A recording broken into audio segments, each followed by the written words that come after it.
faut juste que je me mette mes deux écrans côte à côte.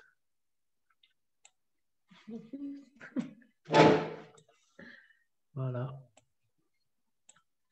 Alors, bonjour à tous. Ce matin, j'aimerais vous parler d'un sujet qui me tient à cœur depuis quelque temps. Vous m'entendez bien? Ok. Donc, un sujet que je travaille un peu dans mon cœur depuis maintenant presque un an, puisque, en fait, au printemps dernier, j'ai vécu une expérience qui m'a fait penser à une réalité spirituelle. Alors, en fait, c'était la saison des semis. Et je ne sais pas si vous vous rappelez, il faisait vraiment très sec. C'était tellement sec qu'on ne pouvait même pas bien préparer les champs. Et donc, finalement, on a semé. Et en fait, j'ai été confronté à des décisions à prendre vraiment à court terme. Il n'y avait pas d'eau. Est-ce que j'arrose? Est-ce que je prie? Etc. Donc, finalement, j'ai décidé d'arroser puisque j'étais équipé pour le faire. Et en fait, j'ai arrosé avant même de préparer les champs. Et donc, je ne sais pas si vous vous rappelez aussi, c'est qu'il y avait vraiment des nuages de poussière quand les gens travaillaient dans les champs. Et le fait d'avoir arrosé avant, ben, j'ai travaillé sans poussière. Donc, mon sol, il est resté sur mon champ. Et quand j'avais terminé de semer, ben, tout était en bonne condition. Et un collègue m'a dit, ah, mais on aurait dû faire comme toi parce que on a vraiment travaillé dans des conditions difficiles. Et donc, tout au long de cette période de semis, il y avait aussi les sangliers, je vous en avais parlé, il y a des corbeaux, il y a toutes sortes de choses qui viennent mettre la semence en danger. Et donc, ça s'est déroulé comme ça toute l'année. Et en fait, j'ai eu des décisions à prendre, je les ai prises, et puis finalement, le résultat était bon. Donc, je remercie le Seigneur pour les conseils que j'ai reçus de lui aussi. Et donc, ça m'a fait penser à un principe spirituel, c'est que nos paroles sont comme des semences. Quand elles restent dans nos bouches, bah, il n'y a rien qui se passe, on ne crée pas de problème. Quand on dit, quand on exprime les paroles, ça devient une semence, elle est en danger, elle peut être contredite, elle peut être mal comprise, etc. On peut avoir des choses qui se lèvent contre nous. Et donc, j'aimerais lire avec vous pour illustrer, enfin pour soutenir ce principe dans Genèse 3, à partir du verset 1. Le serpent était le plus tortueux de tous les animaux des champs que l'Éternel Dieu avait fait. Il demanda à la femme, « Vraiment Dieu vous a dit, ne mangez du fruit d'aucun des arbres du jardin ?» La femme répondit au serpent, « Nous mangeons du fruit des arbres du jardin. Cependant, en ce qui concerne le fruit de l'arbre qui est au milieu du jardin, Dieu a dit, vous n'en mangerez pas et vous n'y toucherez pas, sinon vous mourrez. » Alors le serpent dit à la femme, « Mais pas du tout, vous ne mourrez pas. Seulement Dieu sait bien que le jour où vous en mangerez, vos yeux s'ouvriront et vous serez comme Dieu, choisissant vous-même entre le bien et le mal. » Et en fait, dans ce texte, nous voyons ce principe suivant, c'est que Satan cherche à diviser la parole et l'action. Il cherche à diviser la parole et l'intention. Alors ici, il réussit à mettre dans le cœur d'Adam et Ève ce doute. Il sépare Dieu et ses intentions. Et c'est ce qu'il continue de faire avec nous, encore aujourd'hui. Alors, je ne sais pas si c'est pareil pour vous, mais en tout cas, lorsque nous disons que nous allons faire quelque chose, lorsque nous prenons un engagement, que nous l'exprimons, alors il se débrouille pour que cela ne se produise pas. Donc, c'est Satan qui se débrouille pour que ça ne se produise pas. Et bien sûr, ça nous enlève de la crédibilité. Si c'est des engagements qu'on prend par rapport à Dieu, ça décrédibilise aussi Dieu parce qu'il n'est pas capable de nous faire faire les choses. C'est son objectif, séparer la parole et l'action. Alors, pour illustrer ça, je ne sais pas comment c'était pour vous, mais quand j'ai décidé, par exemple, de m'engager dans ce jeûne de Daniel, une des premières choses à laquelle j'ai pensé, c'est les brédélés de Noël qu'on a pris tellement de soin de faire et qu'il en restait dans les boîtes. Et je me suis demandé, en calculant 3 semaines, est-ce qu'ils seront encore bons? Et alors, c'est peut-être un peu sur le ton de l'humour, mais il y a toutes sortes de choses qui nous viennent. Mais attends, comment on va faire? Les enfants vont manger autre chose. Et puis, est-ce que ça va pas être trop compliqué à gérer au quotidien? Donc, si on n'est pas attentif, nous avions pris une décision et finalement, il y a tellement de choses qui nous disent c'est quand même un peu compliqué, on va peut-être refaire ça une autre fois. Alors, je ne sais pas combien de fois nous avons dit je vais faire ceci ou cela et finalement, nous ne l'avons pas fait. Alors, je ne dis pas ça pour nous culpabiliser, mais simplement pour nous rendre attentifs à ce principe. De parler, de nous engager par des paroles, c'est un combat spirituel. Parce que la puissance est dans le fait que ce qu'on dit arrive. Et c'est comme ça que Dieu a créé le ciel et la terre. C'est comme ça que Dieu nous a créés. Il a parlé et la chose est arrivée. Alors nous voyons bien dans notre société que la parole a si peu d'importance que pour le moindre des engagements, il faut un contrat écrit, signé en triple exemplaire. Et puis, pour travailler avec des banques depuis maintenant un certain nombre d'années, chaque fois qu'on fait un prêt, le nombre de pages à signer est plus important. Et c'est vraiment une réalité. La parole n'a plus de puissance, la parole n'a pas de valeur. Il y a aussi un autre aspect par rapport à la parole, c'est que parfois, on parle des choses et on pense que ça change quelque chose, mais finalement, ça ne change rien. Et ce qui nous était une fois arrivé, c'est qu'on discutait avec des gens qu'on voyait peut-être une fois dans l'année. Et on parlait d'une situation, et puis on parlait, et puis pendant 1 heure. Et puis on s'est quitté, et on a retrouvé ces mêmes personnes 1 an après. Et on a reparlé exactement de la même chose. Au bout d'1 heure, on s'est dit, mais en fait, on dit exactement la même chose que l'année dernière, mais il n'y a rien qui a changé entre-temps. Et c'est un danger qui peut nous arriver, c'est quand on pense que de parler, de parler de nos projets, de les exprimer, que il y a quelque chose qui a changé. Et nous voyons ça, tout à l'heure, on a parlé des informations. J'aimais bien écouter les émissions politiques où il y a des gens qui interviennent, des spécialistes, etc. Puis en fin de compte, on se rend compte que c'est vraiment un moulin à paroles et que la finalité, c'est qu'il n'y a rien qui a changé.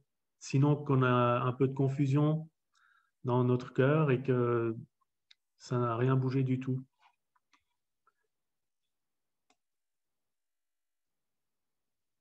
Alors, Dieu évolue dans un paradigme tout à fait différent. C'est que, comme il le dit à Jérémie, tu as bien vu, dit l'Éternel, eh bien, je veille sur ma parole pour accomplir ce que j'ai dit.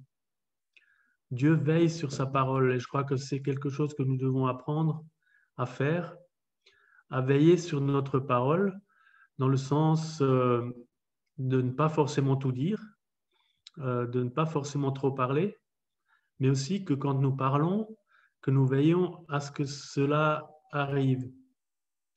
Quand nous proclamons des choses aussi, là on est dans ce temps de jeûne de Daniel, dans le projet Esther, où on est aussi appelé à proclamer des choses, mais vraiment veiller sur ces proclamations, peut-être dans nos cœurs, mais aussi dans notre environnement, afin que ce ne soit pas juste des paroles en l'air, des éléments de langage, mais que réellement les choses que nous proclamons sont sur le chemin de s'accomplir.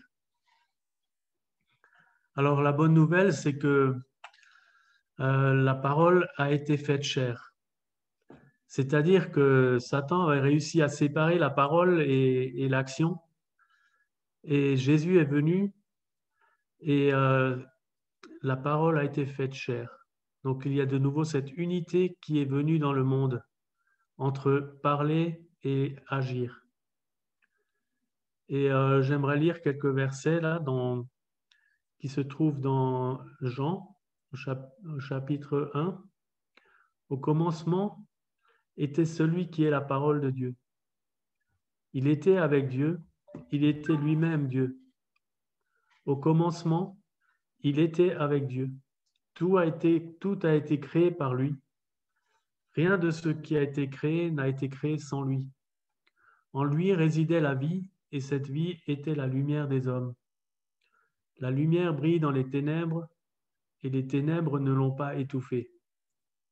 Celui qui est la parole est devenu homme, et il a vécu parmi nous. Nous avons contemplé sa gloire, la gloire du Fils unique envoyé par son Père, plénitude de grâce et de vérité. C'est vraiment une bonne nouvelle dans cette notion de parole, c'est que il y a cette unité, on ne peut pas séparer la parole de Dieu et l'action de Dieu. Et c'est pour cela que lorsque Jésus parlait, lorsqu'il priait pour des malades, ben, les malades étaient guéris. Lorsqu'il disait quelque chose, cela se produisait. Et en fait, le désir du Père, c'est que nous ressemblions à son Fils aussi dans cet aspect-là, que nos actes et nos paroles soient en cohérence. Alors, c'est une bonne nouvelle pour nous parce que Christ a enlevé tout pouvoir à l'ennemi de nous séparer de nos actions. Si nous sommes séparés de nos actions, c'est parce que nous n'avons pas été assez vigilants ou parce que nous nous sommes peut-être laissés aller ou nous avons laissé des portes ouvertes. Mais Satan n'a plus ce pouvoir sur nous si nous sommes enfants de Dieu. Alors c'est important pour nous que nous demeurions dans cette parole et qu'il n'y ait pas le moindre doute dans nos cœurs entre ce que Dieu dit et ce qu'il pense de nous, ce qu'il fait pour nous. Et je lis en Jean 8, au verset 31. Si vous vous attachez à la parole que je vous ai annoncée, vous êtes vraiment mes disciples. Vous connaîtrez la vérité et la vérité fera de vous des hommes libres. Alors nous connaissons bien ce verset. Et ce verset pour moi est vraiment très cher parce que j'ai vécu cela de façon presque, on va dire, physique. J'étais à une conférence en Suisse et dans cette conférence, il y avait vraiment cette présence de Dieu qui était palpable. Et j'ai dû partir de cette conférence un peu prématurément, enfin c'est avant la fin parce que j'avais un autre engagement. Et quand j'étais dans la voiture en rentrant, j'étais en train de réfléchir en pensant oui, peut-être que c'était juste l'ambiance, mais que maintenant les choses redeviennent comme avant. Et pendant que j'étais en train de penser cela, il y a ce verset qui est venu. Vous connaîtrez la vérité vous rendra libre.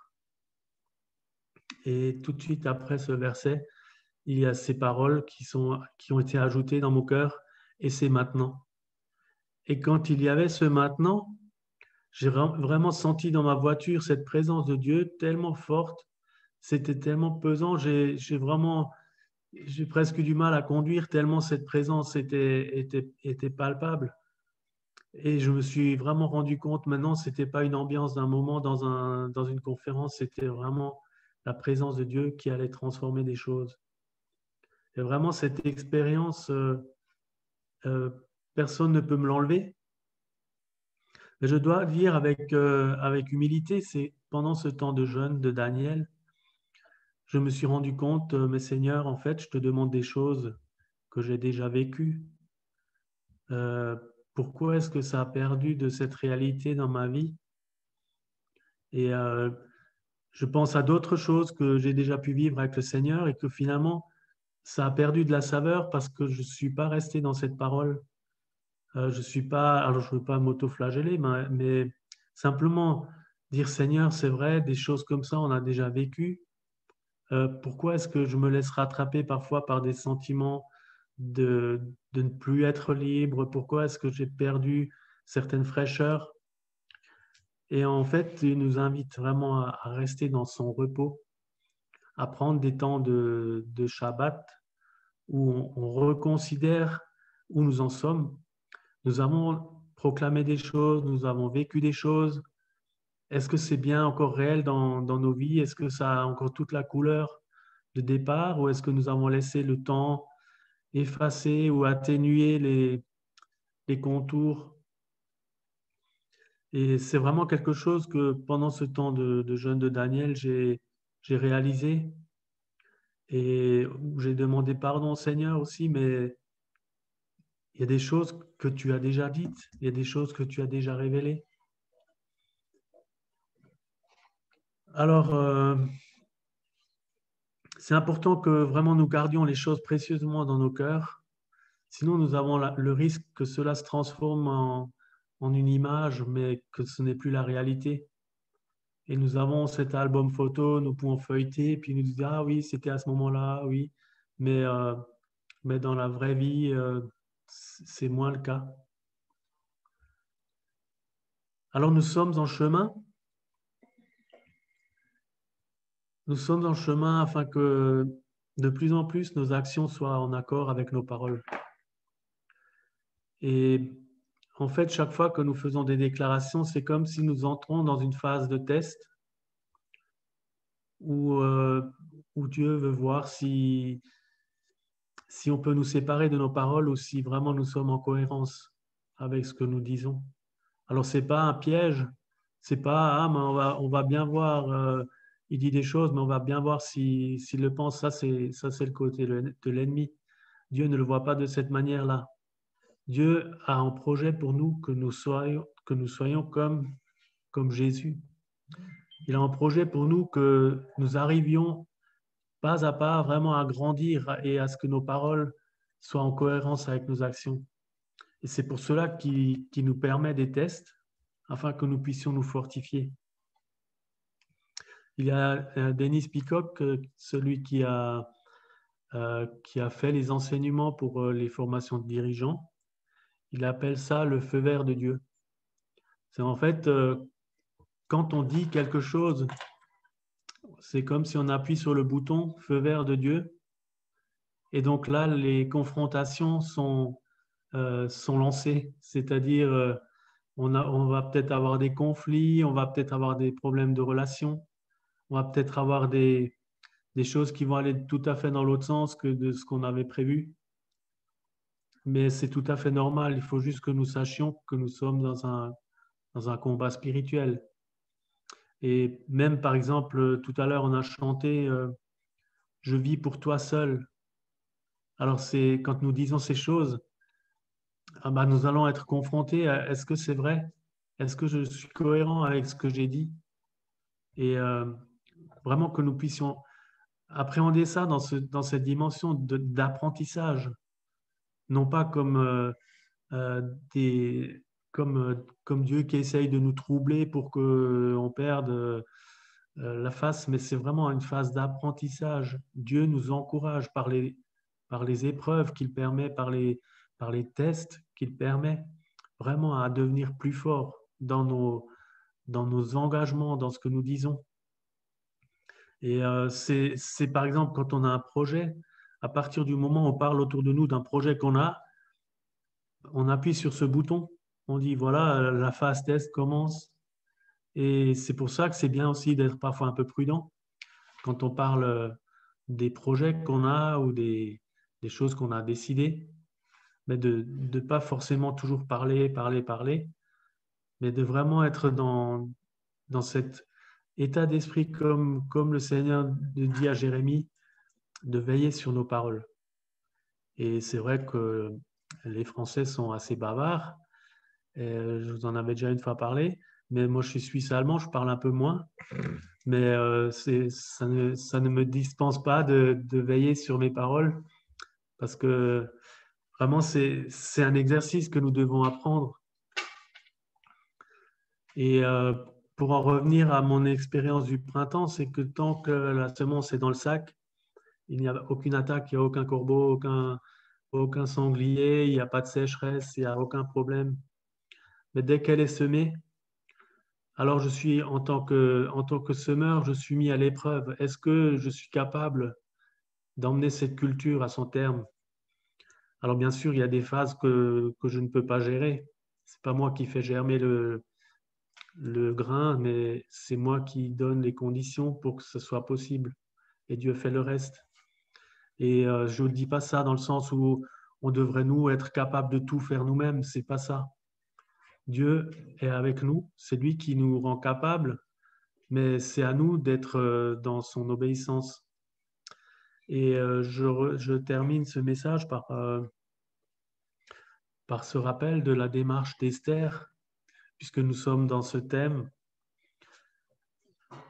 Esther n'a pas dit, oui, j'irai parler au roi. Et puis elle en parle avec ses servantes, et puis ils disent, mais qu'est-ce que c'est, comment on va faire? Ah, mais finalement, c'est quand même assez risqué. Et, euh, et c'est pas resté que des paroles. À un moment donné, Mardochée lui a dit des choses assez sévères. Il a dit, ne crois pas que toi et ta famille, vous serez épargnés si tu ne vas pas parler en faveur de ton peuple.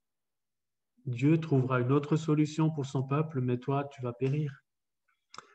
Et à un moment donné, Esther met en œuvre, elle prend les paroles qu'elle a et elle les met en œuvre. Elle prend des décisions. Et c'est à ce moment-là qu'elle fait ce jeûne pour avoir la stratégie. Et c'est important pour nous aussi que vraiment nous soyons des gens conséquents. Quand on dit quelque chose, alors il faut qu'il y ait une stratégie qui suive. Il ne faut pas juste en parler et dire, voilà, oui, c'est ce qu'il faudrait faire. Mais bon, on a encore plein d'autres choses à faire avant. Et puis, c'est, euh, on verra ça plus tard. Et on se laisse gagner par l'emploi du temps qui vient tout seul. Mais vraiment que nous puissions travailler à être des gens cohérents en parole et en action. Et ce qu'Esther a fait, c'est vraiment de tout donner. Elle n'a pas considéré de garder des choses pour elle, de garder une position, de se dire, ah, finalement, c'est pas mal d'être reine et puis j'ai quand même des avantages. Mais elle a vraiment tout mis dans la balance. Et je crois que nous sommes dans un temps où nous devons vraiment faire cette démarche et je crois que le temps est assez pressant pour que nous demandions cette stratégie à Dieu. Comment est-ce que nous allons faire les choses pour lesquelles tu nous as placés aujourd'hui, en ce moment et à cet endroit? Alors, je vous encourage vraiment à continuer dans ce jeûne de Daniel, à chercher. Alors, peut-être qu'on est par palier. On a parlé de monter sur la montagne du Seigneur. Et c'est vrai qu'on est parfois par palier. Peut-être qu'au début, je vous avais dit la semaine dernière, c'était plus une question d'organisation alimentaire, comment on va faire. Après, on est peut-être allé plus à une étape, tiens, on se rend compte qu'il y a des choses qui ne sont pas en relation vraiment ou en adéquation dans nos vies. Et peut-être que l'on pourrait rentrer, enfin, alors je parle pour moi, hein, il y en a peut-être qui sont plus loin, certainement que là où j'en suis, mais d'entrer dans cette phase maintenant aussi de chercher vraiment la stratégie. Seigneur, qu'est-ce que tu as comme stratégie pour moi? Et d'arriver à traduire ça dans notre quotidien avec nos préoccupations. Nous avons les uns et les autres des préoccupations qui nous sont propres, et, mais que nous puissions le traduire dans ce contexte où nous vivons et que nous puissions vraiment marcher avec Dieu, que nous puissions proclamer des choses et aussi que les choses que nous proclamons arrivent dans nos vies.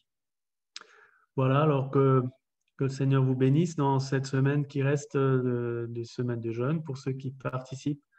et que vraiment il ouvre votre esprit, qu'il ouvre votre compréhension, qu'il vous accorde la sagesse pour marcher dans les choses qu'il a confiées, qu'il vous a confiées.